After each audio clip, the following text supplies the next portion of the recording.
అధికారులను దీవించుము, తగిన జ్ఞానము వారికి ఇయ్యుము. స్వార్థము నుండి దూరపరచుము, మంచి ఆలోచనలు వారికి ఇయ్యుము. మంచి సహకారులను దయచేయుము దేవా, మంచి సహకారులను దయచేయుము దేవా. నీతి న్యాయములు వారిలో పెట్టుము తండ్రి. దేవా దృష్టించు మా దేశం, నశించు దానిని బాగు చేయుము.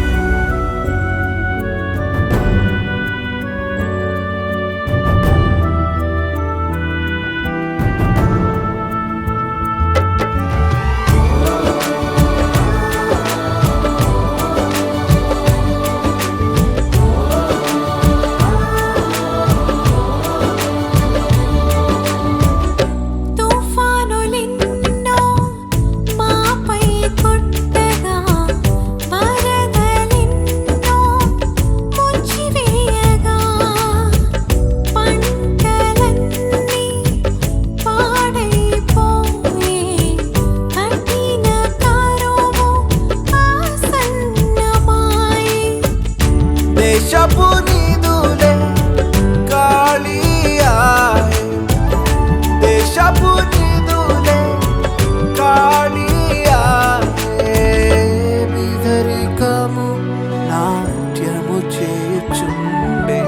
దేవా దృష్టించు మా దేశం, నశించు దానిని బాగు చేయుము.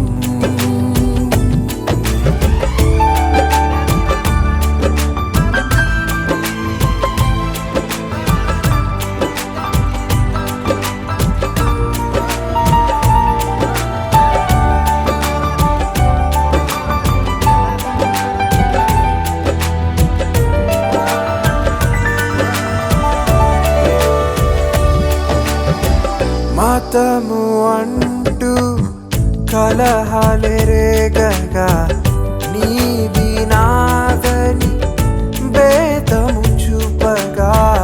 నీ మార్గములో ప్రేమ నిండి ఉందని, ఈ దేశమునకు క్షేమమునిచ్చునని.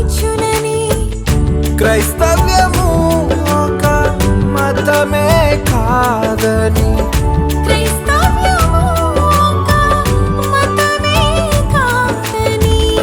రక్షణ మార్గమని జనులకు తెలుపుము తండ్రి. దేవా దృష్టించు మా దేశం, నశించు దానిని బాగు చేయుము.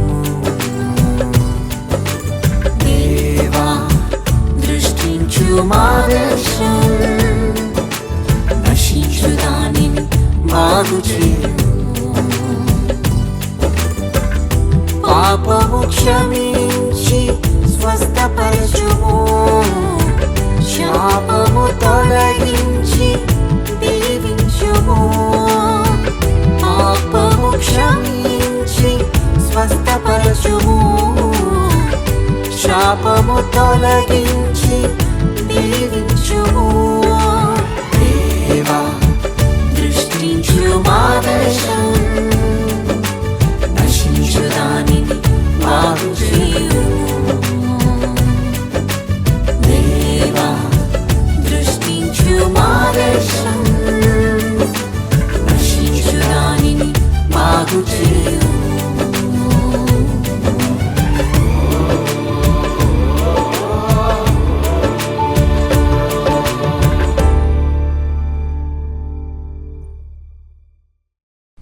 ప్రార్థన. దయగలిగిన మా తండ్రి, ఇప్పుడు మేము ఆరాధన జరిపించుకునబోచు ఉండగా ఈ ఆరాధనను మీరు నడిపించండి. ఈ ఆరాధన ద్వారా మేము మీ ఆశీర్వాదములు పొందగలిగే భాగ్యమును కలగజేయండి. ప్రభువా, ఈ ఆరాధన ద్వారా ఎవరైతే ప్రభువా ఆత్మీయ బలమును పొందుతున్నారో వారికి కావలసిన సమృద్ధిని దయచేయండి. ఈ ఆరాధనలో పాల్గొనుచున్న ప్రతి ఒక్కరిని మీరు దీవించండి. యూట్యూబ్లో వస్తూ ఉన్న ఈ ఆరాధనను నాయన ప్రతి ఒక్కరూ పాల్గొనే కృపను కూడా కలగజేయండి తండ్రి. నాయన ఈ ఆరాధన అంతటిని నీవే నడిపించుమని యేసు దివ్య నామమున ప్రార్థిస్తున్నాము తండ్రి, ఆమేన్. దేవుని ఆరాధించుదము. దేవుడు ఆత్మ గనుక ఆయనను ఆరాధించువారు ఆత్మతోనూ సత్యముతోనూ ఆరాధింపవలెను. మన తండ్రి అయిన దేవుని నుండి ప్రభువైన యేసు క్రీస్తు నుండి కృపా సమాధానములు మీకు కలుగునుగాక. ఇది యెహోవా ఏర్పాటు చేసిన దినము, దీని యందు మనము ఉత్సహించి సంతోషించెదము. ఓ ప్రభువా, మా పెదవులు తెరువుము, అప్పుడు మా నోరు నీ స్తుతిని ప్రచురపరచును. తండ్రికి నీ కుమారునికి నీ పరిశుద్ధాత్మకును మహిమ కలుగునుగాక, ఆది యందు ఇప్పుడును ఎల్లప్పుడును ఉండినట్లు యుగయుగములను కలుగునుగాక, ఆమేన్. తండ్రివైన దేవా, నీ శక్తి వల్లను జ్ఞానము వల్లను సమస్తమును సృష్టించినందుకును నీ కుమారుని మా రక్షకునిగా ఇచ్చుట వల్ల లోకముని ఎంతో ప్రేమించినావని రుజువుపరచినందుకును నిన్ను స్తుతించుచున్నాము. కుమారుడవైన దేవా, మా అపరాధము నిమిత్తము అప్పగించబడిన నీవు తిరిగి లేచుట వల్ల మమ్మను నీతిమంతులుగా చేయుటకు పాపము తప్ప అన్ని విషయములలో మా వలె చేయబడినందులకై నిన్ను స్తుతించుచున్నాము. పరిశుద్ధాత్ముడవైన దేవా, సత్యమంతటిలోనికి నడిపించి మా హృదయములలో దేవుని ప్రేమను కుమ్మరించినందుకై నిన్ను స్తుతించుచున్నాము. తండ్రి, కుమారుడు, పరిశుద్ధాత్ముడవైన దేవా, యుగయుగములకు నీకే సమస్త స్తుతి మహిమ కలుగునుగాక, ఆమేన్. పాపపు ఒప్పుకోలు పిలుపు వాక్యములు వినుడి. నేను లేచి నా తండ్రి యొద్దకు వెళ్ళి, తండ్రి, నేను పరలోకమునకు విరోధముగాను నీ ఎదుటను పాపము చేసి తిని ఇక మీదట నీ కుమారుడినని అనిపించుకున్నట్టుకు యోగ్యుడను కాను. మనము పాపము లేని వారమని చెప్పుకుని నీడల మనల్ని మనమే మోసపుచ్చుకుందుము, మరియు మనలో సత్యముండదు. మన పాపములను మనము ఒప్పుకుని నీడల ఆయన నమ్మదగిన వాడును నీతిమంతుడును గనుక మన పాపములను క్షమించి సమస్త దుర్నీతి నుండి మనల్ని పవిత్రులుగా చేయును. మనమందరము మోకరించి, ఎవరింటిలో వారే మోకరించవలసినదిగా మనవి చేసుకుంటున్నాను. మోకరించి మనల్ని మనము పరీక్షించుకుందాము. సర్వశక్తిగల దేవుని ఎదుట మన పాపములను వినయముతో ఒప్పుకుందాం. సర్వశక్తియు మికిలి కనికరము గల తండ్రి, తప్పిపోయిన గొర్రెవలే మేము నీ మార్గములు తప్పి తిరిగితిమి. మా హృదయముల ఆలోచనలను ఆశలను మికిలి అనుసరించితిమి. నీ పరిశుద్ధమైన ఆజ్ఞలను మీరితిమి. మేము చేయవలసినవి చేయక చేయరానివి చేసితిమి. మాలో క్షేమం ఏమీ లేదు. అయినను మా ప్రభువైన క్రీస్తు యేసు ద్వారా మీరు మనుషులకు తెలియజేసిన వాగ్దానముల ప్రకారము ఓ ప్రభువా, పాప పీడితులమైన మమ్మను కరుణింపుము. ఓ దేవా, తమ తప్పిదములను ఒప్పుకుని వారిని కాయము, పశ్చాత్తాపడు వారిని తిరిగి చేర్చుకును. మరియు మికిలి కనికరము గల తండ్రి, నీ పరిశుద్ధ నామమునకు మహిమ కలుగులాగున మేమిక భక్తి నీతి శుద్ధులతో జీవించులాగున ఆయన నిమిత్తము దయచేయుము, ఆమేన్. సర్వశక్తియు కనికరము గల దేవుడు మన సమస్త పాపములను క్షమించి వాని నుండి మనం విడుదల చేసి మన నడతలు దిద్దుకున్నటకు తగిన సమయమును దయచేసి పరిశుద్ధాత్మ యొక్క కృపయు ఆదరణయు మనకు అనుగ్రహించునుగాక, ఆమేన్. ప్రభువును స్తుతించుడి. ప్రభునామము స్తుతింపబడునుగాక. మనమందరము లేచి నిలువబడి ఈ రోజునకు ఏర్పాటు చేయబడిన ఉత్తర ప్రత్యుత్తర భాగమును చదవగా అనుసరించుకుందాము. ఉత్తర ప్రత్యుత్తర భాగము కీర్తనల గ్రంథము నుంచి 90వ కీర్తన. ప్రభువా, తరతరముల నుండి మాకు నివాస స్థలము నీవే.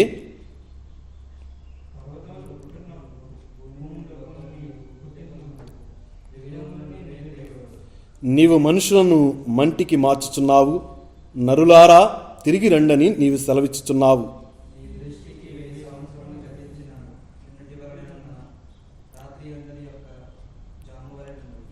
వరద చేతనైనట్టు నీవు వారిని పారగొట్టి వేయగా వారు నిద్రింతురు. ప్రొద్దున వారు పచ్చగడ్డి వలె చిగురింతురు.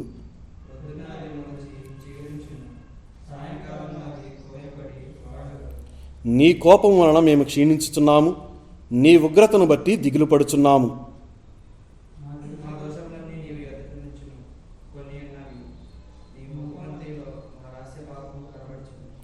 నీ ఉగ్రతను భరించుచూనే మా దినములన్నీయు గడిపితిమి. నిట్టూర్పులు విడిచినట్టు మా జీవితకాలము జరుపుకుందుము.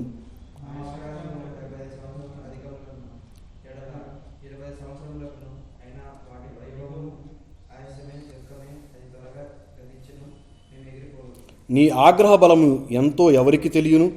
నీకు చెందవలసిన భయము కొలది పుట్టు నీ క్రోధము ఎంతో ఎవరికి తెలియను?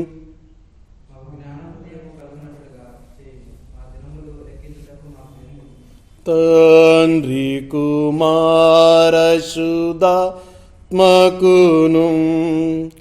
తగు స్తుతి మహిమలు కల్గుగాక ఆదిని ఇప్పుడు ఎల్లప్పుడు నైనట్లు యుగములు నౌనుగాక తండ్రి కుమార శుద్ధాత్మకును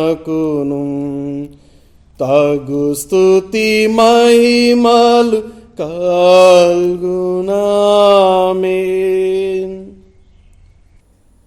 ఈ పరిశుద్ధ ఆదివారమునకై ఏర్పాటు చేయబడిన మొదటి పాఠ్య భాగముగా 2వ రాజులు 4వ అధ్యాయము 27 నుంచి 37 వరకు గల వచనములు చదువుకుందుము. పిమ్మట ఆమె కొండ మీదనున్న దైవజనుని యొద్దకు వచ్చి అతని కాళ్ళు పట్టుకొనెను. గెహాజీ ఆమెను తోలివేయుటకు దగ్గరకు రాగా దైవజనుడు, ఆమె బహు వ్యాకులముగా ఉన్నది, యెహోవా ఆ సంగతి నాకు తెలియజేయక మరుగు చేసెను. ఆమె జోలికి పోవద్దని వానికి ఆజ్ఞ ఇచ్చెను. అప్పుడు ఆమె, కుమారుడు కావాలనని నేను నా ఏలినవాడనైన నిన్ను అడిగితినా? నన్ను భ్రమ పెట్టవద్దని నేను చెప్పలేదా అని అతనితో మనవి చేయగా, అతడు, నీ నడుము బిగించుకుని నా దండమును చేత పట్టుకొని పొమ్ము. ఎవరైనాను నీకు ఎదురుపడిన ఎడల వారికి నమస్కరింపవద్దు. ఎవరైనాను నీకు నమస్కరించిన ఎడల వారికి ప్రతి మర్యాద చేయవద్దు. అక్కడికి పోయి నా దండమును ఆ బాలుని ముఖము మీద పెట్టమని గెహాజీకి ఆజ్ఞ ఇచ్చి పంపెను. తల్లి ఆ మాట విని, యెహోవా జీవముతోడు నీ జీవముతోడు నేను నిన్ను విడువనని చెప్పగా అతడు లేచి ఆమెతో కూడా పోయెను. గెహాజీ వారికంటే ముందుగా పోయి ఆ దండమును బాలుని ముఖము మీద పెట్టెను గాని ఏ శబ్దమును రాకపోయెను.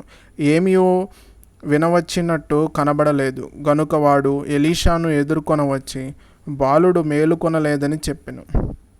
ఎలీషా ఆ ఇంట జొచ్చి బాలుడు మరణమై ఉండి తన మంచము మీద పెట్టబడి ఉండుట చూచి తానే లోపలికి పోయి వారిద్దరే లోపల నుండగా తలుపు వేసి యెహోవాకు ప్రార్థన చేసి మంచము మీద ఎక్కి బిడ్డ మీద తన్ను చాచుకొని తన నోరు వాని నోటి మీదను తన కండ్లు వాని కండ్ల మీదను తన చేతులు వాని చేతుల మీదను ఉంచి బిడ్డ మీద పొడుగుగా పండుకొనగా ఆ బిడ్డ ఒంటికి వెట్ట పుట్టెను. తాను దిగి ఇంటిలో ఇవతల నుండి అవతలకు ఒకసారి తిరిగి నడిచి మరలా మంచము మీద ఎక్కి వాని మీద పొడుగుగా పండుకొనగా బిడ్డ 7 మార్లు తుమ్మి కండ్లు తెరిచెను. అప్పుడు అతడు గెహాజీని పిలిచి ఆ షునేమీయురాలిని పిలుచుమని రమ్మనగా వాడు ఆమెను పిలిచెను. ఆమె అతని యొద్దకు రాగా అతడు, నీ కుమారుని ఎత్తుకొనుమని ఆమెతో చెప్పెను. అంతటా ఆమె లోపలికి వచ్చి అతని కాళ్ళ మీద సాష్టాంగపడి లేచి తన కుమారుని ఎత్తుకొని పోయెను. ఇంతటితో మొదటి పాఠ్య భాగము సరి.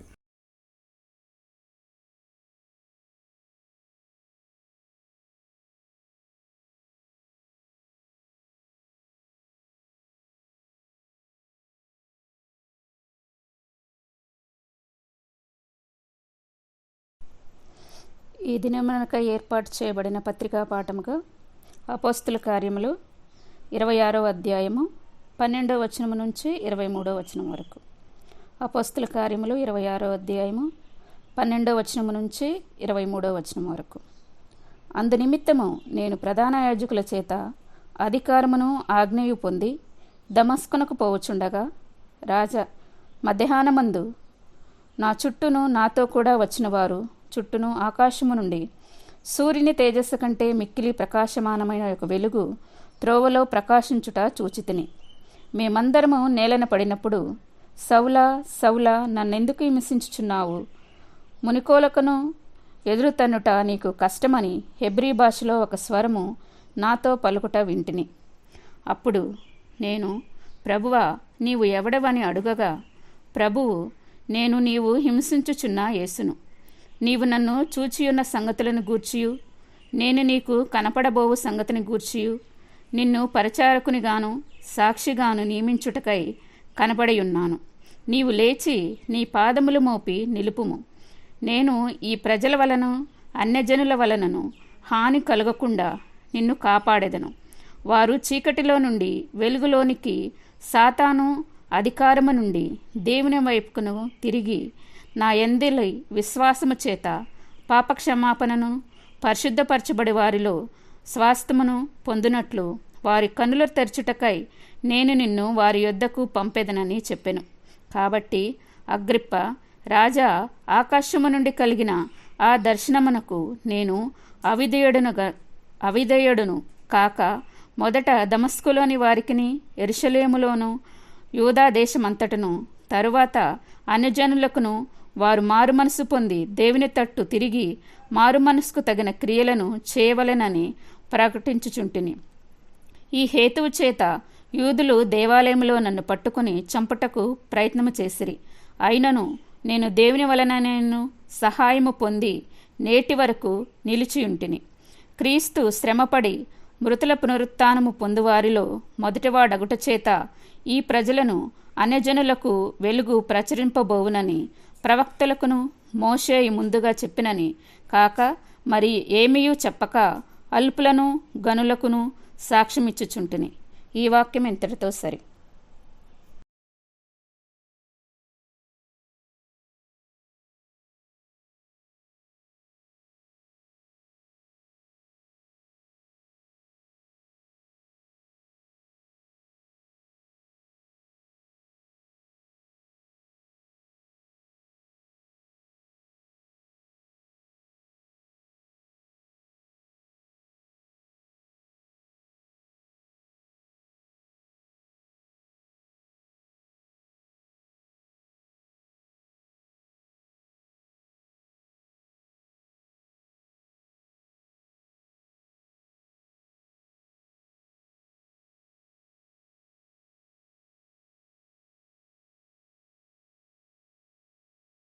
ఇప్పుడు సువార్త పాఠమును చదువుకుందాము. పరిశుద్ధుడైన యోహాను రాసిన సువార్త 11వ అధ్యాయము 17వ వచనం నుంచి 28వ వచనం వరకు ఉన్న దేవుని వాక్యాన్ని చదువుకుందాము. పరిశుద్ధుడైన యోహాను రాసిన సువార్త 11వ అధ్యాయము 17వ వచనం నుంచి. యేసు వచ్చి అది వరకే అతడు 4 దినములు సమాధిలో ఉండెనని తెలుసుకొనెను. బేతనియా యెరూషలేమునకు సమీపమై ఉండెను. దానికి ఇంచుమించు కోసెడు దూరము. కనుక యూదులలో అనేకులు వారి సహోదరుని గూర్చి మార్తను మరియను ఓదార్చుటకై వారి యొద్దకు వచ్చియుండిరి. మార్త యేసు వచ్చుచున్నాడని విని ఆయన్ను ఎదుర్కొని వెళ్ళెను. కాని మరియ ఇంటిలో కూర్చుండి ఉండెను. మార్త యేసుతో, ప్రభువా, నీవిక్కడ ఉండి నేడలా నా సహోదరుడు చావకుండును.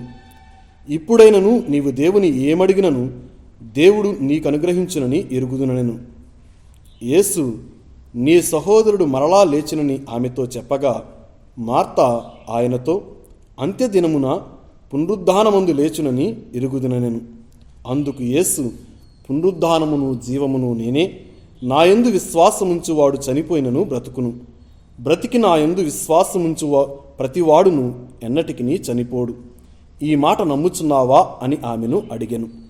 ఆమె, అవును ప్రభువా, నీవు లోకమునకు రావలసిన దేవుని కుమారుడువైన క్రీస్తువని నమ్ముచున్నానని ఆయనతో చెప్పెను. ఆమె ఈ మాట చెప్పి వెళ్ళి, బోధకుడు వచ్చి నిన్ను పిలుచుచున్నాడని తన సహోదరి అయిన మరియను రహస్యముగా పిలిచెను. ఇంత మట్టుకు ఈ వాక్యము సరి.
రావే నా భాగ్యమా యేసువా దేవా వెంబడించి తిని నామమున్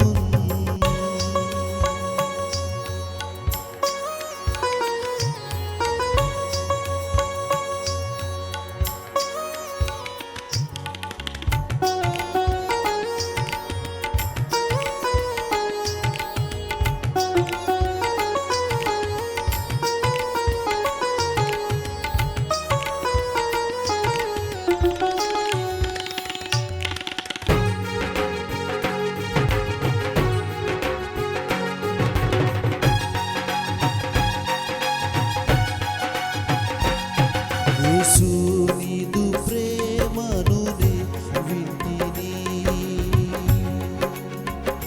బాసురం బహుని సిలువనే గంటిని యేసు వాడను నే నంటిని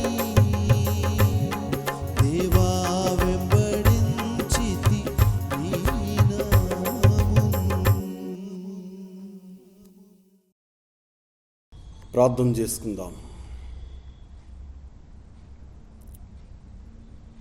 మహాశక్తి కలిగిన దేవా, మా పునరుద్ధాన ప్రభువా, మమ్ములను ఈ లోకములో జీవముతో జీవింపచేయుచు ఉన్న మా ప్రియ పరలోకపు రక్షక, మీకే వందనములు, స్తోత్రములు. మేమందరము ఈనాడు ఈ రీతిగా నీ వాక్యమును వినటానికి, నీ వాక్యము ద్వారా బలపడటానికి నీవిచ్చిన ఈ కృపను బట్టి మీకు వేలాది వందనములు తండ్రి. ప్రభువా, నీ సన్నిధి కాంతిని మాపై ఉంచండి. నా నోటిని ప్రభువా మీ సాధనముగా వాడుకొనండి. అనేకులు ఈ వాక్యము ద్వారా బలపడగలిగే భాగ్యమును కలగజేయండి తండ్రి.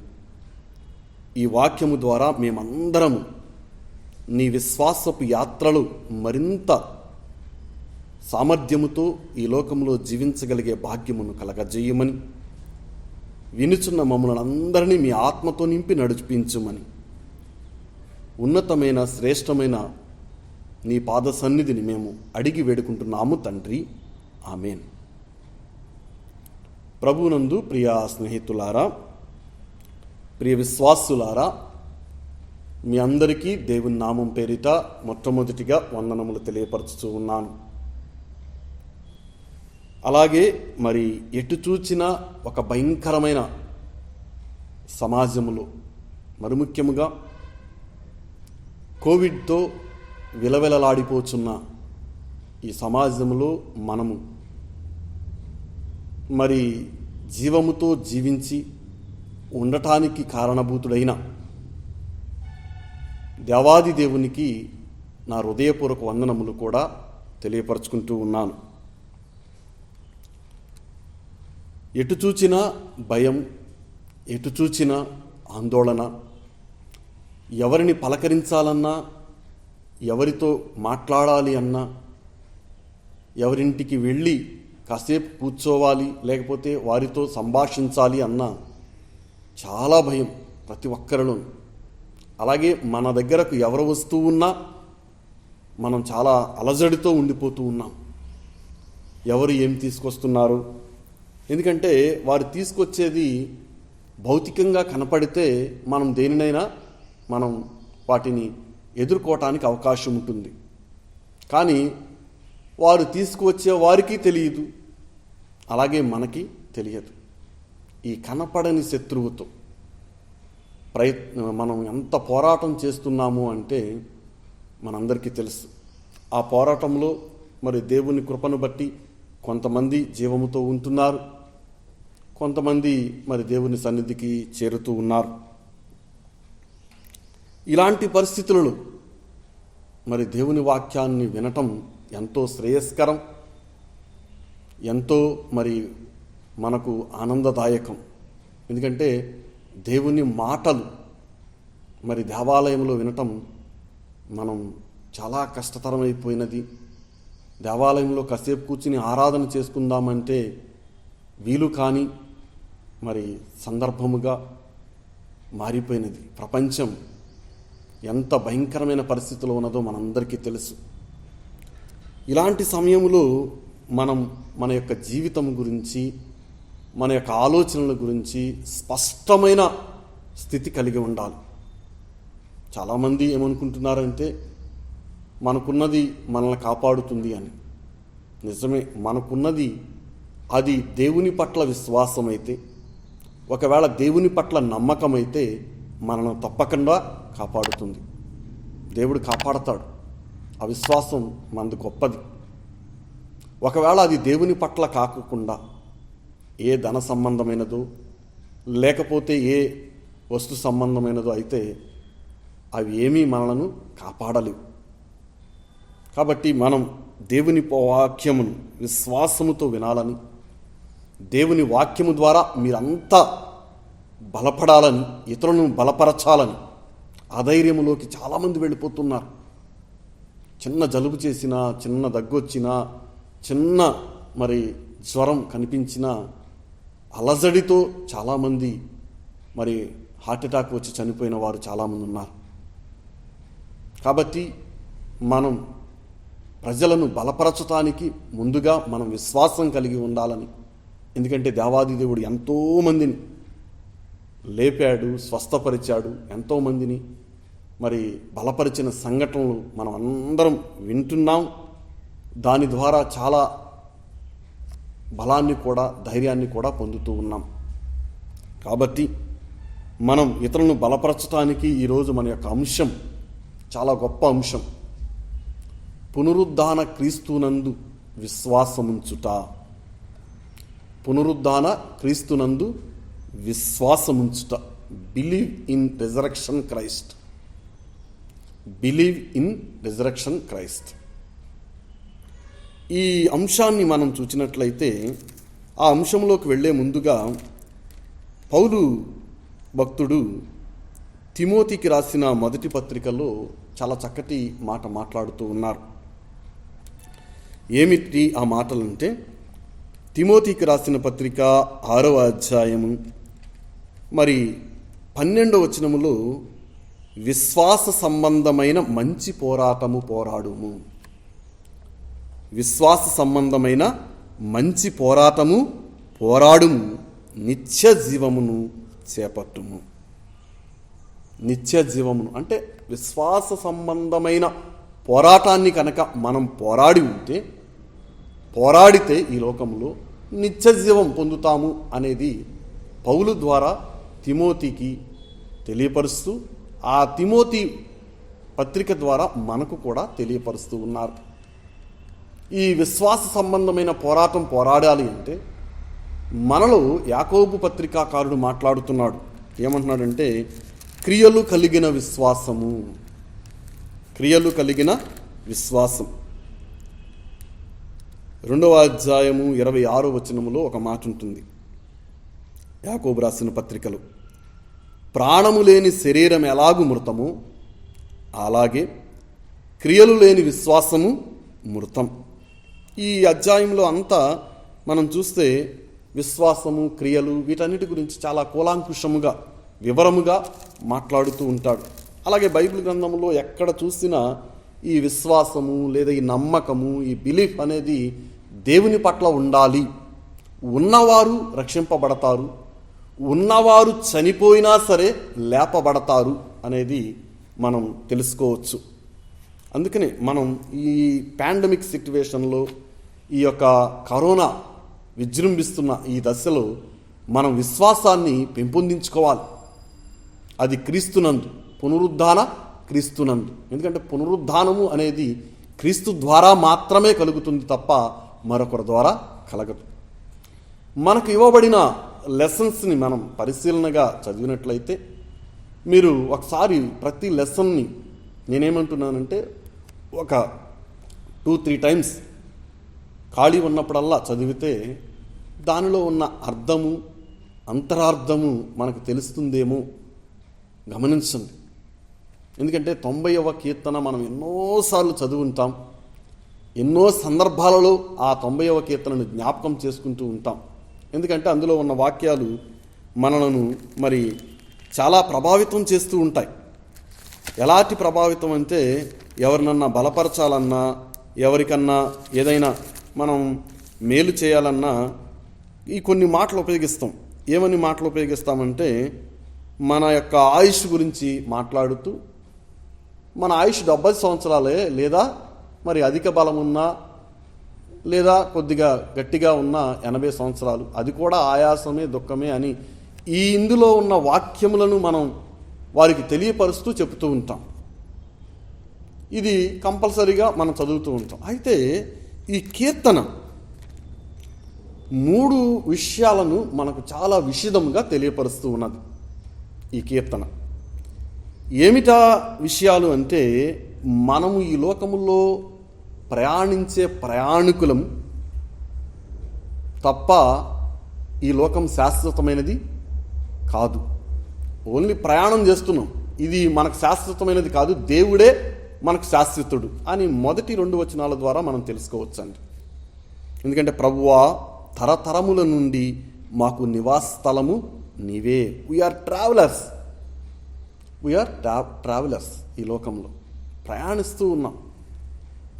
మనకు తెలుసు, బస్సు ఎక్కిన తర్వాత ఆ బస్సు నుంచి మనం దిగిపోవాలి. ఈ బస్సు నాదే అనటానికి అవకాశం లేదు, అందులోనే కూర్చుంటానంటే అవకాశం లేదు. కాబట్టి ఈ లోకం కూడా మనకు ఒక ప్రయాణం చేసే సాధనమే. కానీ నిత్య స్థలం ఏంటంటే మనకు ప్రభువే. నిత్యం మనం ఉండాల్సింది ప్రభువుతో. ఆ సత్యాన్ని మనకు తెలియపరుస్తుంది ఈ కీర్తన. 2వ సత్యం ఏమిటంటే, మనం అందరం నేర్చుకునేవారమే. 3వ వచనం నుంచి 12వ వచనం వరకు మనం చూస్తే మనమంతా నేర్చుకునేవారమే. ఎందుకంటే వీఆర్ లెర్నర్స్. అయితే ఈ నేర్చుకోవటానికి దేవుడు మనకిచ్చిన ఈ జీవితమే ఒక పాఠశాల. నేర్చుకోవటానికి దేవుడు మనకిచ్చిన ఈ జీవితమే ఒక పాఠశాల, స్కూల్. కాబట్టి ఈ విషయాన్ని మనం ఈ 3వ వచనం నుంచి 12వ వచనం వరకు ఉన్నదాన్ని చదువుకుంటే అర్థమవుతుంది నేను చెప్పిన మాట. 3వదిగా చూస్తే మనం విశ్వాసులం, దేవుని పట్ల మనం విశ్వాసులం. 13వ వచనం నుంచి 17వ వచనం వరకు. అయితే మన విశ్వాసం మనకు భవిష్యత్తుని స్నేహితుడిగా చేస్తూ ఉన్నది. మన యొక్క భవిష్యత్తుని స్నేహితుడిగా అంటే దేవుడు మనలను మంచి విశ్వాసంలో నడిపిస్తూ ఉన్నాడు. ఆ విశ్వాసంలో నడిపిస్తూ మన యొక్క భవిష్యత్తు చక్కటి స్నేహం కలిగి, స్నేహితుడు అంటే దేవుడు మన స్నేహితుడిగా ఉంచుకోవటానికి మనం ప్రయత్నం చేయాలి అని ఇక్కడ 14వ వచనం నుంచి 17వ వచనం వరకు తెలియపరచబడుతూ ఉన్నది. అంతేకాకుండా ఇంకొక కొన్ని సత్యాలు ఏమిటి అంటే, ఈ కీర్తన ద్వారా life is brief, so Moses prayed. ఏమని చేస్తాడంటే, టీచ్ అస్, మాకు బోధించు. మా జీవితం చాలా చిన్నది కాబట్టి నీవు మాకు బోధించాలి అని ప్రార్థన చేశాడు మోషే ఈ కీర్తన ద్వారా. అంతేకాకుండా లైఫ్ ఈజ్ డిఫికల్ట్, దాని కొరకు ఏమని చేశాడంటే సాటిస్ఫై అస్, మమ్మల్ని సంతృప్తిపరచు. సాటిస్ఫై అస్, మమ్మలను సంతృప్తిపరచు. ఉదయమున నీ కృపతో మమ్మను తృప్తిపరచుము, అప్పుడు మేము మా దినములన్నీ ఉత్సహించి సంతోషించుదాం. చూసారా ఏమని ప్రార్థన చేస్తూ ఉన్నాడు. ఈ లైఫ్ అనేది చాలా చిన్నది, అలాగే కఠినమైనది. ఎందుకంటే చాలా డిఫికల్ట్. జీవితాన్ని మనం నడిపించటం అనేది చాలా డిఫికల్ట్. ఇది మనలో చాలామంది ఏమనుకుంటారంటే, ఏముంది లైఫ్ అనేది చాలా ఆనందదాయకం అనుకుంటారు. మన పెద్దలు చెప్తుంటారు, భరించేవాడికి ఆ భారం యొక్క విలువ తెలుసు. ఇప్పుడు యేసు ప్రభు సిలువపై వేలాడుతూ మనలందరినీ క్షమించగలిగాడు అంటే ఆయనకు తెలుసు మన పాపాల యొక్క భారం ఎంత ఎక్కువైపోయిందో. కాబట్టి మనల్ని క్షమించి మనల్ని సరిచేయటానికి ఆయన ప్రయత్నం చేశాడు. కానీ మనం ఏంటంటే చాలా సందర్భాల్లో దేవుడిచ్చిన ఈ జీవితాన్ని పాడు చేస్తూ ఉంటాం. ఇప్పుడు చూడండి, చాలామంది దేవుడు కల్పించిన ఈ జీవితాన్ని ఎలా పాడు చేసుకుంటున్నారో కొన్ని ఉదాహరణలు మనం చూడవచ్చు. కోవిడ్ వచ్చింది, కానీ దేవుడు ఏం చెప్పాడంటే, అయ్యా ఈ కోవిడ్ని ఎదుర్కోగలిగిన శక్తి నీలో ఉన్నది, దాన్ని పెంపొందించుకో, ధైర్యముగా ఉండు, భయపడక నీవు చక్కగా ఉండు, మరి దేవుడిచ్చిన జ్ఞానముతో డాక్టర్స్ మీకు మెడిసిన్స్ ఇస్తున్నారు. ఆ మెడిసిన్స్ తీసుకుని మీరు క్యూర్ అవ్వండి అని దేవుడు మనకు ప్రబోధించినప్పటికీ చాలామంది ఏం చేస్తున్నారంటే మెడిసిన్స్ వేసుకోరు, ప్లస్ మాకు మెడిసిన్స్ అంటే భయం అంటారు, ప్లస్ ఇంకేమంటారంటే ఏం కాదు అని చెప్పి బయట తిరగటం, ఇతరులకు అంటించటం, ఇవన్నీ చూస్తూ ఉన్నాం మనం. అంటే దేవుడిచ్చిన ఈ లైఫ్ గురించి వారికి సరైన అవగాహన లేదు. దేవుని చేత పొందిన ఈ జీవితాన్ని దేవునికి నిర్దోషవంతమైన జీవితంగా అందించాలి అని మనం అనుకోవాలే తప్ప మనం ఏం చేస్తున్నామంటే మన ఇష్టానుసారమైన జీవితంగా మలిచి వేసుకుంటున్నాం. అందుకనే మోషే మన గురించి ప్రార్థన చేస్తున్నాడు ఒక మాటలో చెప్పాలంటే, అయ్యా మమ్మల్ని మరి సంతృప్తిపరచు, మాకు కావలసింది ఏమిటో మేము నేర్చుకునే విధముగా మాకు బోధించు అని. ఎందుకు ఈ కీర్తనను ముందుగా మీకు తెలియపరిచాను అంటే మోషే చెప్తాడు, ప్రభువా తరతరముల నుండి మాకు నివాస స్థలము నీవే. కాబట్టి మన నివాస స్థలం స్థిరమైనది, బలమైనది, శాశ్వతమైనది. ఈ విషయాలను మనం మర్చిపోవద్దు. ఇది ఓన్లీ మనం ప్రయాణం చేస్తున్న లోకం. ఈ లోకంలో మన ప్రయాణం సుఖవంతముగా ఉండాలి అంటే, చక్కటి స్థితిలో మనం ఉండాలి అంటే ఆ దేవాది దేవుని పునరుద్ధాన యేసయ్యపై విశ్వాసం ఉంచాలి. ఎందుకంటే నా యందు విశ్వాసం ఉంచిన వాడు చనిపోయినను తిరిగి బ్రతుకును అని యోహాను సువార్తలో మనకు తెలియపరుస్తూ ఉన్నాడు. అందుకనే పౌలు అంటున్నాడు, విశ్వాస సంబంధమైన పోరాటము పోరాడును. యాకోబు అంటున్నాడు, క్రియలు కలిగిన విశ్వాసాన్ని ఇతరులకు చూపించు. ఈ విశ్వాసం ఎవరి పట్ల విశ్వాసాన్ని చూపిస్తూ ఉన్నారంటే పునరుద్ధానుడైన క్రీస్తు పట్ల. చూద్దాం, మనకు ఇవ్వబడిన భాగాలు, ఈ ఇవ్వబడిన లెసన్స్ మనం గమనించినట్లయితే మొదటి పాఠం ద్వారా మనలో ఉన్న విశ్వాసం మన జీవితాలను వికసింపచేస్తుంది. పాత నిబంధన గ్రంథం ద్వారా మనం తెలుసుకోవలసిన విషయం ఏమిటి అంటే మనలో ఉన్న విశ్వాసం మన జీవితాలను వికసింపచేస్తూ ఉన్నది. Faith imparts the life. ప్రభువునందు ప్రియ స్నేహితులారా, ఇక్కడ మనం చూస్తే మరి ఎలీషా ప్రవక్త కనిపిస్తూ ఉన్నారు. అలాగే షునేమీయురాలు, రాజుల 2వ గ్రంథము 4వ అధ్యాయం చాలా చక్కటి మాటలు మనకు తెలియపరుస్తూ ఉన్నాయి. చూడండి, రాజుల 2వ గ్రంథము. ఈ వాక్యం వింటున్న ప్రతి ఒక్కరూ బైబిల్ను తీయటానికి ప్రయత్నం చేయండి. రాజుల 2వ గ్రంథము 4వ అధ్యాయము 8వ వచనం నుంచి మనం గమనించినట్లయితే, ఒక దినమందు ఎలీషా షునేము పట్టణమునకు పోగా అచ్చట గనురాలైన ఒక స్త్రీ. ఈ స్త్రీ గురించి ప్రతి ఒక్కరూ తెలుసుకోవాలి. ఆమెలో ఉన్న విశ్వాసం, ఆమెలో ఉన్న నమ్మకం ఎంత గొప్ప కార్యము చేసింది అనేది ఇక్కడ మనం చూడవచ్చు. ఎందుకంటే మనలో చాలామందికి విశ్వాసం ఉంటుంది, కానీ ఆ విశ్వాసం ద్వారా మనం పొందుకోవటానికి మనలో ఉన్న సందేహం మనకు అడ్డుగా వస్తూ ఉన్నది. కానీ ఈమె చాలా విశ్వాసం, చాలా నమ్మకం. ఈమెలో ఉన్న కొన్ని గుణలక్షణాలు మనం చూసినట్లయితే ఈమె పేరు రాయబడి ఉండలేదు బైబిల్ గ్రంథంలో. అన్నేముడ్ మెన్ అంటే పేరు ప్రత్యేకంగా రాయబడి ఉండలేదు, కానీ షునేమీయురాలు అని మనం జ్ఞాపకం చేసుకోవాలి. ఈమె చాలా భాగ్యవంతురాలు. ఒక మాటలో చెప్పాలంటే రిచ్ ఉమెన్, గనురాలు అని రాయబడినది. రిచ్ ఉమెన్ అంటే ఈమెకి ఏ లోటు లేదు, అన్నీ ఉన్నాయి, సంపద ఉంది, చక్కటి స్థితి ఉంది. ఆమె దైవజనులు అంటే చాలా భక్తి కలిగింది. దైవజనులు అన్న, యెహోవా దేవుడు అన్న చాలా విశ్వాసం కలిగింది, నమ్మకం కలిగింది. అందుకనే అక్కడకు ఎలీషా ఎప్పుడు వెళ్ళినా సరే ఆమె భోజనమునకు రమ్మని బలవంతము చేసిన రాయబడి ఉంటాం. అంటే ఆమె ఎంత భక్తి ఉంటే, ఎంత విశ్వాసం ఉంటే ఒక ప్రవక్తని భోజనానికి ఆహ్వానిస్తూ ఉంది. ఆహ్వానించేది ఎప్పుడు వెళ్ళినా సరే బలవంతం చేసేది అతను. అంటే ఆమెలో ఉన్న ఆ ఆదిత్య గుణం ఎంత గొప్పదో, మంచి ఆదిత్య గుణం. చాలా మనలో చాలామందికి ఉండదు. మనం ఇంటికి పిలుస్తాం, కానీ ఎవరినైనా ఇంటికి పిలిచి మనం ఆతిథ్యం ఇవ్వాలి అంటే మనం డబ్బును చూసుకుంటాం, లేకపోతే చేయవలసిన పనును చూసుకుంటాం.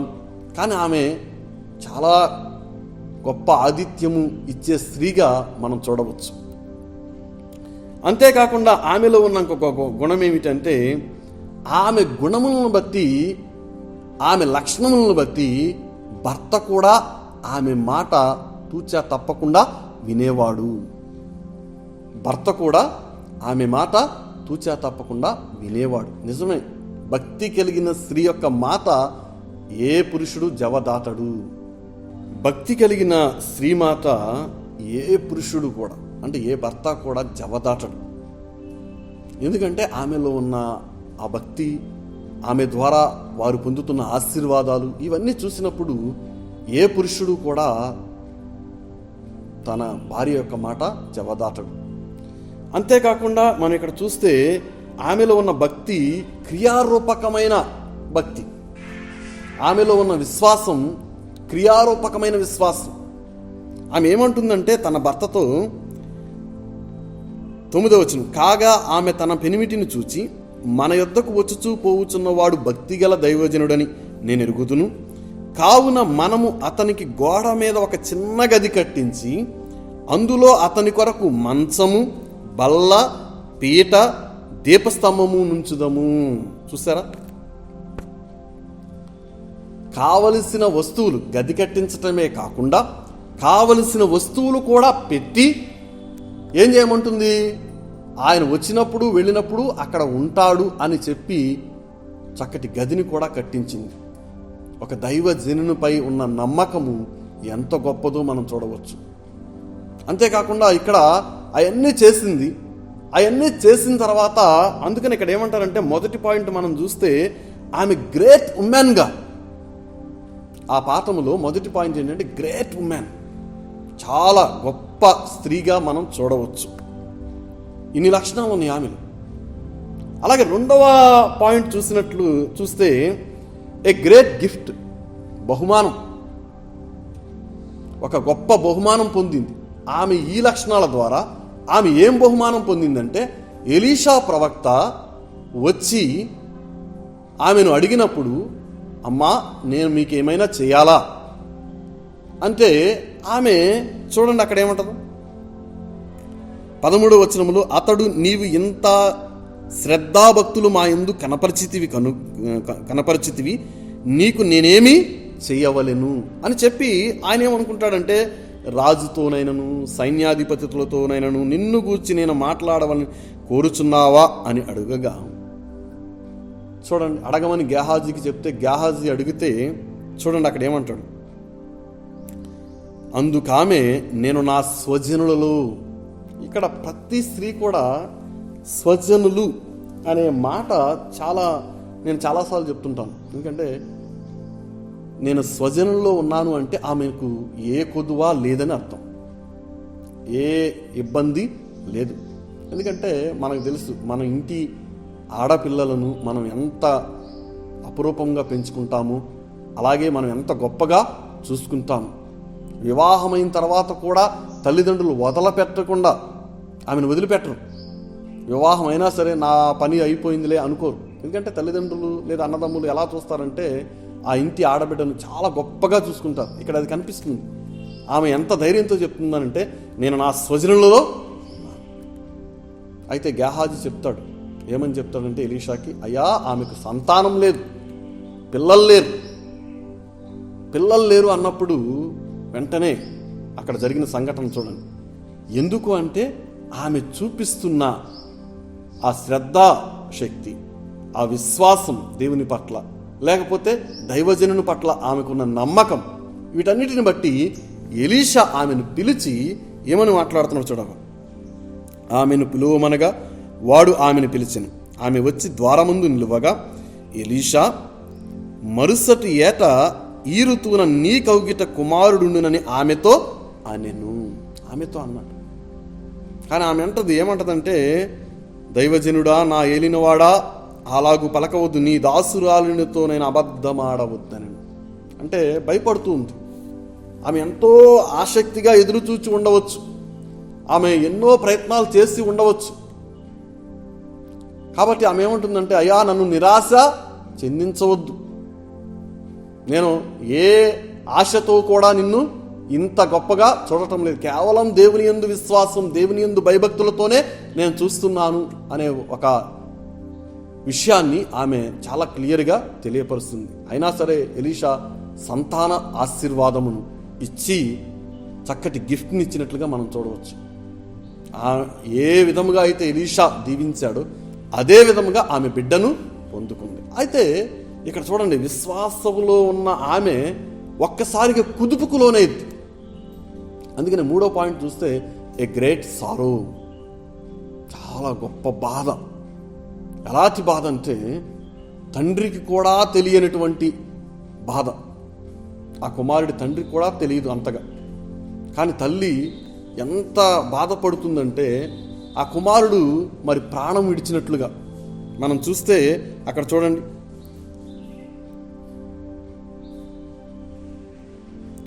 ఆ పిల్లవాడు మధ్యాహ్నము వరకు తల్లి తొడ మీద పడుకుని యుండి చనిపోయాను. అప్పుడు ఆమె పిల్లవాడిని దైవజనుని మంచం మీద, చూడండి అక్కడ చనిపోయాడు, క్లియర్గా రాయబడింది. అయినా సరే ఈమెలో నమ్మకం చావాల. బిడ్డ చనిపోయినా నమ్మకం ఏమాత్రము చావాల. మనలో కూడా చాలామంది ఏంటంటే నమ్మకాన్ని వెంటనే పోగొట్టుకుంటూ ఉంటారు. దేవుని పట్ల నమ్మకం ఎప్పుడు స్థిరంగా ఉండాలి. మన జీవితం వికసించాలి అన్నా, మన జీవితం ఆనందమయంగా ఉండాలి అన్నా, మన నమ్మకం దేవుని పట్ల స్థిరమైన నమ్మకముగా, స్థిరమైన విశ్వాసముగా ఉండాలి. అది నేర్చుకోవాలి. అందుకని ఆమె ఏమేం చేస్తుందంటే గబగబా తీసుకువెళ్ళి ఎక్కడైతే ప్రవక్త పడుకున్నాడో ఆ మంచం మీదే ఆ కుమారుణ్ణి పడుకోబెట్టి గబగబా వచ్చి భర్తతో చెప్తుంది, అయ్యా నేను దైవజనుడి దగ్గరికి పోవాలి, నాకు ఏర్పాట్లు చెయ్యి అన్నప్పుడు పెనిమిటి అనుకుంటాడు, అయ్యో ఇప్పుడు మరి ఏదైనా ప్రత్యేకమైన రోజా, లేకపోతే పండుగ, లేకపోతే అమావాస్య, అదంతా చదవండి. చదివితే అడిగినప్పుడు ఆమెను నేను పోవుట మంచిది అంటది. అంతే, నేను పోవుట ఏమాత్రము సంకోచం లేకుండా, సందేహం లేకుండా మరి ఏర్పాట్లు చేస్తే ఆమె గబగబా చాలా స్పీడ్గా. ఎందుకు అంటే మరి ఈ షునేం మనం చూసినట్లయితే ఎలీషా హోమ్ టౌన్కి అయితే 20 మైళ్ళ దూరంలో ఉన్నదట. ఒకవేళ అప్పుడు ఎలీషా కర్మేలు పర్వతంపై ఉన్నాడు, ఆ కర్మేలు పర్వతానికి వీరుండే ప్లేస్కి 25 మైళ్ళ దూరం అట. అంటే ఎంత స్పీడ్గా వెళ్ళాలో, అందుకని శీఘ్రముగా త్వరగా వెళ్ళిపోయింది ఆమె దగ్గరికి, ఆ ఎలీషా దగ్గరికి వెళ్ళిపోయింది. వెళ్ళిపోయి గెహాజీ అడుగుతాడు, అమ్మాయ ఏమని అడుగుతాడు చూడండి అక్కడ, ఆమెను ఎదుర్కొనుటకు పరుగున పోయి నీవును నీ పెనిమిటయు నీ బిడ్డయు సుఖముగా ఉన్నారా అని అడుగుమని తన పనివాడైన గెహాజీతో చెప్పి పంపాను. అందుకామె సుఖముగా ఉన్నామని చెప్పి, సుఖముగా ఉన్నామని మనం కామన్గా ఎవరైనా అడిగినప్పుడు ఎలా ఉన్నారంటే బాగానే ఉన్నామంట. కానీ కూర్చోబెట్టి అడిగితే వారి బాధలు కష్టాలన్నీ మనకి చెప్తారు. ఇక్కడ అలాగే వెళ్ళిపోయి అడిగినప్పుడు సుఖముగా ఉన్నామని చెప్పింది. కానీ వెళ్ళి వెంటనే ఎలీషా ప్రవక్త మీద కాళ్ళ మీద పడినప్పుడు ఆయన గమనిస్తాడు, ఈమె చాలా వ్యాకులతతో ఉన్నది. అక్కడ ఒక మాట ఉపయోగిస్తాడు, ఆమె బహు వ్యాకులముగా ఉన్నది, కాబట్టి తొందర చేయవద్దని గెహాజీకి చెప్తాడు. ఆమె అప్పుడు అంటది, అయ్యా నా పిల్లవాడి పరిస్థితి ఈ రీతిగా ఉన్నది అన్నప్పుడు మరి అక్కడ చూడండి గ్రేట్ మెరాకిల్. 4వదిగా చూస్తే ఏ గ్రేట్ మెరాకిల్. ఎందుకంటే చనిపోయిన బాలుని లేపటం, చనిపోయాడు, పూర్తిగా డెడ్ అయిపోయాడు, అసలు అసాధ్యం. కానీ చనిపోయిన బాలుని లేపటం దేనివలన అంటే అక్కడ ప్రార్థన అనేదానికి చాలా ప్రాముఖ్యత ఇస్తాడు. ఈమె విశ్వాసం ఒక ఎత్తు అయితే అక్కడ ఎలీషా ఏం చేస్తాడంటే యెహోవా నామం పేరిట ప్రార్థన అంటాడు. చూడండి 33, తానే లోపలికి పోయి వారిద్దరే లోపల నుండగా తలుపు వేసి యెహోవాకు ప్రార్థన చేసి. ప్రార్థన చాలా ఇంపార్టెంట్ అండి మన జీవితంలో. ఈనాటి ఈ పరిస్థితులలో ప్రతి ఒక్కరూ ప్రార్థన చేయాలి దేవునికి, ప్రతి ఒక్కరూ. అంతేగాని ప్రార్థన లేకుండా ఆ జీవితం ఉండటానికి వీలు లేదు. ప్రార్థన చేయాలి. ప్రార్థన చేసిన తర్వాత ఈ కుమారుడు బ్రతికినట్లుగా మనం చూడవచ్చు. The great miracle. ఇక్కడ 4 పాయింట్స్ మనం చూసాం. A great men, a great gift, a great sorrow, చివరిగా చూస్తే ఏ గ్రేట్ మిరాకిల్.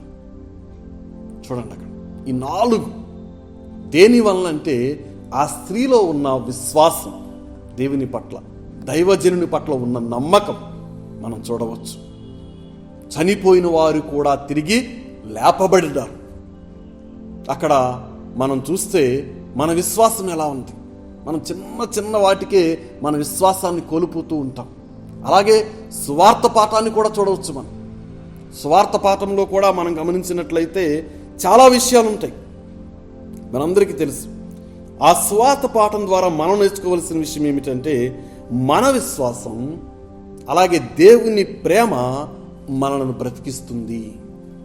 మనకు విశ్వాసం ఉంటే ఒకవేళ అది చంచలత్వంగా అటు ఇటు వెళ్ళిపోయినా దేవుని యొక్క ప్రేమ మనలను బ్రతికిస్తుంది అనే సత్యాన్ని గమనించాలి. యేసు ప్రభు ఇక్కడ చాలా గొప్ప మిరాకిల్ చేస్తూ ఉన్నాడు. ప్రేమించిన లాజరు చనిపోయాడు. 4 రోజులు అయిపోయింది అప్పటికే. మార్తా, మరియా ఆ కుటుంబాన్ని చాలా గొప్పగా ప్రేమిస్తాడు యేసయ్య. చూడండి యోహాను సువార్త 11వ అధ్యాయం, యోహాను సువార్త 11వ అధ్యాయంలో మనం చూసినట్లయితే చాలా సత్యాలను మనం తెలుసుకోవచ్చు. ఎందుకంటే 3వ వచనంలో చూస్తే, ప్రభువా, ఇదిగో నీవు ప్రేమించువాడు రోగేయి ఉన్నాడని అతని యొద్దకు వర్తమానము పంపిరి. ఇక్కడ చూడండి, యేసు మార్తను, ఆమె సహోదరిని లాజరును ప్రేమించాను. అంటే ప్రేమించిన కుటుంబం. అలాగే వారికి కూడా యేసు పట్ల అచంచలమైన విశ్వాసం, కానీ ఒక్కొక్కసారి అది చంచలత్వంగా మారుతూ ఉంటుంది. ఇక్కడ 3 గుంపులను చూడవచ్చు మనం. శిష్యుల గుంపు కనపడుతుంది. శిష్యుల గుంపు కూడా యేసు యొక్క శక్తి తెలిసి కూడా, యేసు యొక్క ఆ శక్తి, ఆ పవర్, ఆ అధికారం అన్నీ తెలిసి కూడా వారిలో అప్పుడప్పుడు విశ్వాసం సన్నగిల్లిపోతూ ఉంది. మనలో చాలామంది అలాగే ఉంటారు. యేసు శిష్యులమని చెప్పుకుంటూ ఉంటారు, యేసు పిల్లలమని చెప్పుకుంటూ ఉంటారు, కానీ యేసుపై తగు రీతిలో విశ్వాసం ఉంచరు. అలాగే రెండో వారు ఎవరంటే ఆ సిస్టర్స్ మార్తా, మరియం. వారు కూడా ఏమంటారంటే, నీవిక్కడ ఉంటే ఇది జరిగేది కాదు, లేదా అసలు ఆ మాటలు చూడండి అక్కడ. మార్తా యేసుతో, ప్రభువా, నీవిక్కడ ఉండిన ఎడల, 21వ వచనం, నా సహోదరుడు చావకుండును, ఇప్పుడైనను, అక్కడ అంటుంది ఇప్పుడైనను అని చెప్పిన ఆమె మరలా ఏమంటదంటే 39వ వచ్చేసరికి, ప్రభువా, అతడు చనిపోయి 4 దినములైనది. చూసారా, ముందేమో ఇప్పుడైనను నువ్వు లేపగలవంటుంది, తర్వాత ఏమంటుంది చనిపోయి 4 దినాలైంది, ఎలా సాధ్యం అంటుంది. అంటే మన విశ్వాసం కూడా రకరకాలుగా మారిపోతూ ఉంటుంది. కానీ పునరుద్ధాన క్రీస్తుపై మన విశ్వాసం ఉంచితే అసాధ్యమైనది ఏది లేదు. ఎలాంటి జబ్బైనా, ఎలాంటి రోగమైనా విశ్వాసం ప్రాముఖ్యం. అది కూడా ఎలా ఉండాలంటే స్థిరమైన విశ్వాసం. తోమా ముందు చెప్పే కదా, శిష్యులు ఏం చేస్తున్నారు, తోమా అంటాడు మనం కూడా ఆయనతో చనిపోదాం అని. అంతేకాకుండా శిష్యులు చాలా సందర్భాల్లో అక్కడ చూడండి, నిద్రించుచున్నాడని చెప్తే వాళ్ళు నిద్ర అయితే లేపుదామని అంటారు, చనిపోయాడని చెప్తే ఇక మనం వెళ్ళి ఏం చేయాలంటారు. ఇక్కడ మార్తా మరియలు కూడా అలాగే ఉన్నారు. విశ్వాసం ఉంది, కానీ ఆ విశ్వాసం స్థిరంగా లేకుండా అటు ఇటు పోతూ ఉన్నది. వాటన్నిటినీ పటాపంచలు చేస్తూ ఉన్నాడు అక్కడ దేవుడు. ఆ విశ్వాసాన్ని స్థిరీకరిస్తూ ఉన్నాడు, బ్రతుకునిస్తున్నాడు. మన విశ్వాసం కొద్దిగా ఉన్నా సరే, ఆవగింజంత విశ్వాసం దేవుని పైన పెడితే కొన్ని అద్భుతాలు చేయొచ్చు, చాలా. ఎందుకంటే దేవునికి అసాధ్యమైనది ఏది లేదు. అందుకని విశ్వాస సంబంధమైన పోరాటం అంటాడు. విశ్వాస సంబంధమైన పోరాటం పోరాడిన ప్రతి ఒక్కరూ నిత్య జీవాన్ని పొందుతారు. ఈ యోహాను సువార్త ద్వారా మనం తెలుసుకోవాల్సిన కొన్ని సత్యాలు ఏమిటంటే, యేసు మాటలు 25వ వచనం, అందుకు యేసు, పునరుద్ధానమును జీవమును నేనే, నాయందు విశ్వాసముంచువాడు చనిపోయినను బ్రతుకును. నాయందు విశ్వాసముంచువాడు చనిపోయినను బ్రతుకును, బ్రతికి నాయందు విశ్వాసముంచువాడు ప్రతి వాడును ఎన్నటికి చనిపోడు. ఈ మాట నమ్ముచున్నావా? మనల్ని కూడా అడుగుతున్నారు. మన యొక్క నమ్మకాన్ని కూడా దేవుడు అడుగుతూ ఉన్నాడు. ఈ సందర్భంలో మనం చాలాసార్లు విశ్వాసంగా ఉందాం. సందేహం, ప్రతిదానికి సందేహం. అందుకనే ఇక్కడ చూడండి, అక్కడ ఏమంటది ఆమె, అవును ప్రభువా, నీవు లోకమునకు రావలసిన దేవుని కుమారుడైన క్రీస్తువని నమ్ముచున్నానని ఆయనతో చెప్పాను. నమ్మింది కానీ అవిశ్వాసం. కానీ అలా ఉండకూడదు. నమ్మకం అనేది ఎప్పుడు స్థిరంగా ఉండాలి. Believe in resurrection Christ. ఈ విపత్కర పరిస్థితుల్లో కూడా నువ్వు క్రీస్తుని అంగీకరించకపోతే, క్రీస్తుని నమ్మకపోతే, క్రీస్తుని విశ్వసించకపోతే మన జీవితం కూడా వ్యర్థమైన జీవితంగా ముగిసిపోతూ ఉంటుంది. అలా ముగిసిపోకూడదు. ఎప్పటికైనా, ఎప్పుడు వెళ్ళిపోతామో మనకు తెలియదు. ఎప్పటికైనా మన జీవితాన్ని దేవునిలోనికి రాణించుకోవాలి, సమర్పించుకోవాలి. దేవుని యొక్క మాటలను ఇతరులకు తెలియచేయడానికి ప్రయత్నం చేయాలి. అందుకని ఇక్కడ చూడండి, తర్వాత ఏమంటాడంటే, చూడండి, దేవునికి ఆయన కూడా, యేసు ప్రభు కూడా దేవునికి ప్రార్థన చేస్తాడు. ఏమని ప్రార్థన చేస్తాడు? నీవు ఎల్లప్పుడూ నా మనవి వినుచున్నావని నేను ఎరుగుదును, కానీ నీవు నన్ను పంపితివని చుట్టూ నిలిచి ఉన్న ఈ జనసమూహము నమ్మునట్లు వారి నిమిత్తమై ఈ మాట చెప్పి తిన నేను. చూసారా, యేసు కన్నులు పైకెత్తి తండ్రి అని ప్రార్థన చేస్తున్నాడు. ఇక్కడ కూడా ప్రార్థనకు ప్రాముఖ్యత ఇచ్చాడు దేవుడు. వెళ్ళి డైరెక్ట్గా లాజరు బయటికి రాంట్ల, ప్రార్థన చేసి తండ్రి అనుమతితో. మరి జనసమూహం అంతా ఈ విశ్వాసం పోగొట్టుకునే స్థితిలో ఉన్నది నీ పట్ల, కాబట్టి నేను ఈ మాట చెప్తున్నాను అని చెప్పి అప్పుడు అంటాడు, ఏమంటాడంటే, లాజరు బయటికి రమ్మని బిగ్గరగా చెప్పగా చనిపోయిన వాడు. చూసారా, 4 రోజులు అయిపోయిందంటే అప్పటికే ఆ బాడీ మరి పాడైపోతూ ఉంటుంది. కానీ దేవుడు చెప్పినప్పుడు చూసారా, దేవునికి అసాధ్యమైనది ఏది లేదు. దేవుడు సత్యవంతుడు, యథార్థవంతుడు, శక్తివంతుడు, దేనినైనా చేయగలిగిన సమర్థుడు.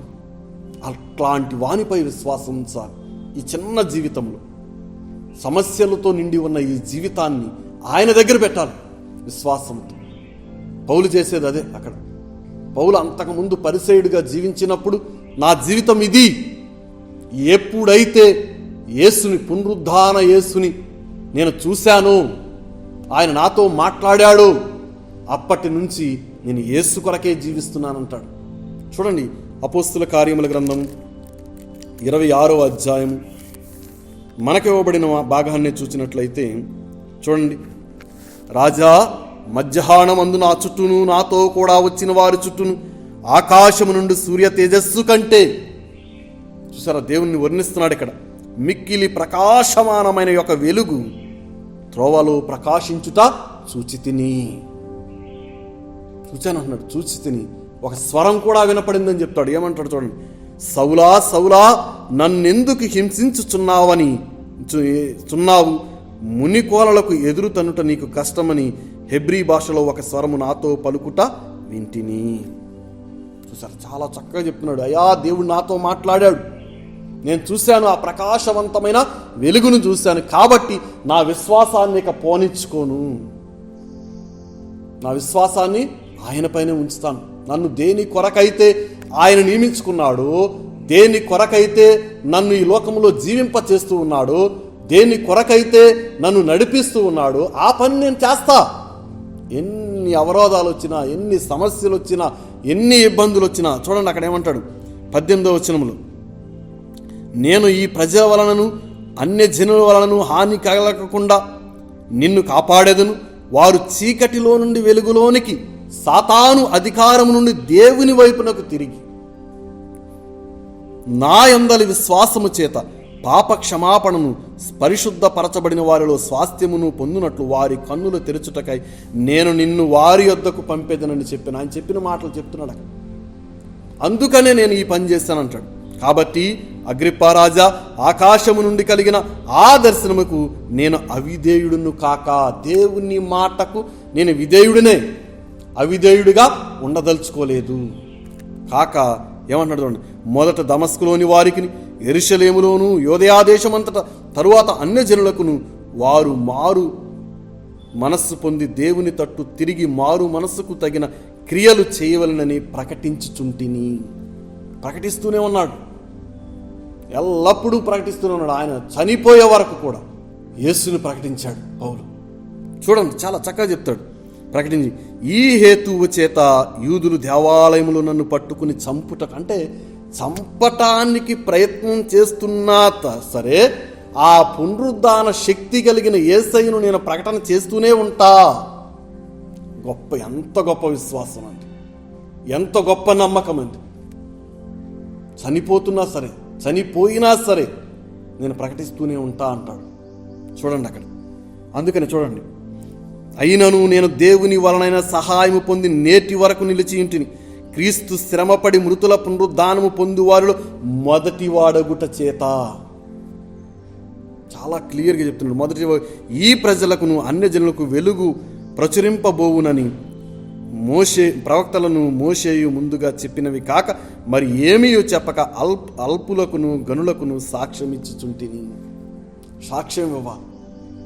ఆయన పౌలుని ఎందుకు ఏర్పాటు చేసుకున్నాడు, ఎందుకు నిలవబెట్టుకున్నాడు, అది నేను చేస్తున్నానని ఆయన సాక్ష్యం ఇస్తూ ఉన్నాడు. ఆయన ఏమాత్రం వెనకంజ వేయటంలే, ఆయన విశ్వాసంలో వెనకంజలేదు, సాక్ష్యం ఇవ్వటంలో వెనకంజలేదు. చంపేస్తారని తెలిసినా సరే దేవుని పట్ల నమ్మకం, దేవుని పట్ల విశ్వాసం. అందుకనే ఇన్ని సంఘాలను కట్టగలిగాడు, ఇన్ని పత్రికలు రాయగలిగాడు, మనందరికి చక్కటి బోధలు చేయగలుగుతున్నాడు. ఆయన చెప్పిన మాట, విశ్వాస సంబంధమైన పోరాటము పోరాడు, నిత్య జీవమును పొందు. మనం ఎప్పుడైతే దేవుని పట్ల విశ్వాసం కలిగి ఉంటామో, దేవుని పట్ల నమ్మకాన్ని కలిగి ఉంటాము, ఆ నమ్మకము, ఆ విశ్వాసము మనను బ్రతుకుంప చేస్తుంది, విజయాన్ని ఇస్తుంది. విశ్వాసమే విజయం, విశ్వాసమే విజయం. ప్రభునందు ప్రియ స్నేహితులారా, చూడండి, మనలను దేవుడు ఎంత కాపాడుతున్నాడో మనందరికీ తెలుసు. అయితే మరి మనం ఈ లోకంలో ఉన్న వాటిపై ఆశ ఉంచుకుని, ఈ లోకంలో ఉన్న ధనంపై ఆశ, లేకపోతే ఈ లోకంలో ఉన్న హోదాలపై ఆశ, ఇవన్నీ అవసరం లేదండి. ఎందుకంటే చూడండి, చాలా మనం యూట్యూబ్లో చూస్తున్నాం, ఫేస్బుక్లో చూస్తున్నాం, వాట్సాప్లో చూస్తున్నాం, ఎంతోమంది ఉన్నతమైన స్థితి కలిగిన వారు మరి ఇప్పుడు లేరు. వారికి ఈ ఉన్నత స్థాయి దేనికి పని చేయలే, లేకపోతే వారికి ఉన్న డబ్బు వారికి అక్కరకు రాల. మనకు అలా కాకుండా దేవుడు మన పక్షమునున్నాడు, దేవుని యొక్క విశ్వాసం మనలో ఉంది. అది నిలబెట్టుకోవాలి. అది నిలబెట్టుకుంటే ఆయన అంటున్నాడు, చనిపోయినను తిరిగి బ్రతికింపబడుతారు. ఈ లోకంలో ఎంతోమంది ఈ గ్రంథంలో ఉన్న భక్తులందరూ ఇప్పుడు బ్రతికే ఉన్నట్లుగా మనం చెప్పుకుంటూ ఉన్నాం. ఆలోచన చేయండి ప్రభునందు ప్రియ స్నేహితులారా. ఎందుకంటే నమ్ముట నీ వలనైతే సమస్తమును సాధ్యమే. నమ్మాలి, విశ్వాసం ఉంచాలి దేవుని పట్ల, పునరుద్ధాన క్రీస్తు పట్ల ఎంత విశ్వాసం ఉంచాలంటే ఈ నమ్మకం గురించి యోహాను సువార్తికుడే రాస్తూ ఉన్నాడు. చూడండి, యోహాను సువార్తికుడు నమ్మకం మీద 2 మాటలు నేను జ్ఞాపకం చేస్తా. ఆ 11వ అధ్యాయంలోని 4వ వచనం చూడండి.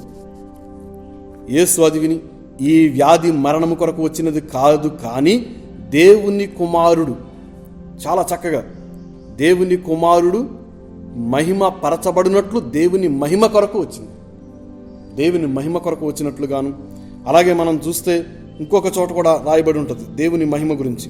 నీవు నమ్మిన ఎడల, 42వ వచనం, నీవు నమ్మిన ఎడల, 40వ వచనం, నీవు నమ్మిన దేవుని మహిమను చూతువని నీతో చెప్పలేదా? అంటే నమ్మకం. నమ్మితే దేవుని మహిమను చూస్తావు, నమ్మకపోతే ఈ లోకంలో నీవు చాలా ఇబ్బందులు పడవలసిన పరిస్థితి. దేవుని నమ్మితే భయం ఉండదు, దేవుని నమ్మితే మనకు విశ్వాసం ఇంకా వృద్ధి పొందుతూ ఉంటుంది.